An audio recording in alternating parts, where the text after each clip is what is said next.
बातमी मुंबई आणि परिसरामध्ये पावसाची धुवाधार बॅटिंग सुरू आहे। मुंबईमध्ये आज सलग दुसऱ्या दिवशी सुद्धा पावसाचा जोर कायम आहे।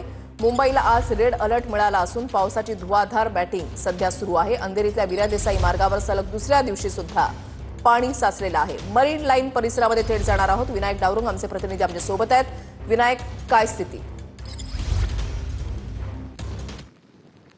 ऋषाली, दुसऱ्या दिवशी सुद्धा मुंबईमध्ये जोरदार पाऊस जो आहे तो होताना पाहायला मिळतो। हायटाईड जी आहे ती सुरू झालेला आहे। समुद्राला उधाण जे आहे ते आलेलं आपल्याला पाहायला मिळते। मी दृश्य दाखवू शकतो। मोठ्या संख्येनं या ठिकाणी मोठ्या मोठ्या लाटा ज्या आहेत उसळत आहेत। आपण जर पाहिलं तर यांची जी क्षमता सांगण्यात आलेली आहे 3.75 मीटरच्या या लाटा ज्या आहेत ते समुद्रकिनारी उसळताना आपल्याला पाहायला मिळतात। मुंबई महापालिकेने आव्हान जे आहे ते सगळ्याच पर्यटकांना किंवा नागरिकांना केलेलं आहे की या समुद्रकिनारी कुणीही या ठिकाणी उपस्थित राहू नये, कारण मोठमोठ्या उंच लाटा ज्या आहेत या ठिकाणी उसळत आहेत। जोरात पाऊस जो आहे तो सुरू आहे, वारा सुरू आहे, त्यामुळे मोठ्या संख्येनं या ठिकाणी नेहमी आपण जर पाहिलं तर पर्यटक असतात, परंतु आज मात्र संपूर्ण परिसर मुंबई पोलिसांनी खाली केलेला आपल्याला रिकामा केलेला पाहायला मिळतोय। आणि समुद्र ज्या पद्धतीने उधाणलेला आहे, खवळलेला आहे, आपण या दृश्याच्या माध्यमातून पाहू शकतो।